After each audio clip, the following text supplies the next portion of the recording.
आपल्याला पाहायला मिळतात। त्यामध्ये सुरुवातीला जेव्हा पोस्टल मतदान सुरू झालं त्यावेळेस भाजप जे आहे 300 जागांवरती आघाडीवरती पाहायला मिळत होतं। मात्र ज्या पद्धतीने उत्तर प्रदेशमध्ये सपाच्या 33 जागांवरती आघाडीवरती आलं, काँग्रेस देखील 7 जागांवरती आघाडी आहे। खास करून काँग्रेसच्या दोन महत्त्वाच्या सीट म्हणजे रायबरेली आणि त्याचबरोबर स्मृती इराणी ज्या ठिकाणी उभ्या आहेत त्या ठिकाणी अमेठीतून देखील त्या मागे आहेत।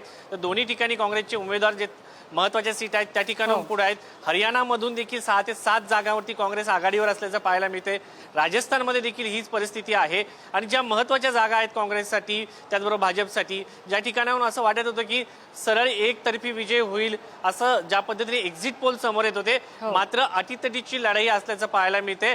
पहिल्या टप्प्यात पहिल्या रुझान जर आपण पाहिले तर लोकांनी अजूनही त्यांचा कौल जो आहे तो अद्यापर्यंत आपल्याला लक्षात येत नाही। मात्र सध्या तरी ज्या पद्धतीने आपण असं म्हणत होतो की महाराष्ट्रामध्ये भाजपसाठी टप आहे त्याच पद्धतीने इकडे देखील टप असल्याचं पाहायला मिळते। विशेष बाब म्हणजे पोस्टल मतदानामध्ये देशाचे पंतप्रधान नरेंद्र मोदी हे स्वतः 6000 मतांनी पिछाडीवर असल्याचं पाहायला मिळालं होतं। तर एकंदरीत पाहता ज्या पद्धतीने सुरुवातीचे कल होते, एक्झिट पोल होते त्यानुसार ही निवडणूक नाहीये।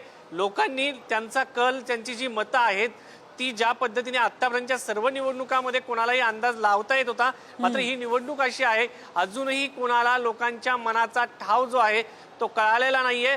लोकांची जे म्हणणं आहे त्यांनी मतपेटीत बंद केलेलं आहे आणि ते मतपेटी आता हळूहळू ज्या पद्धतीने समोर खोलताना पाहायला मिळते त्यानुसार आपल्याला ही बाब समोर येते पाहायला मिळते।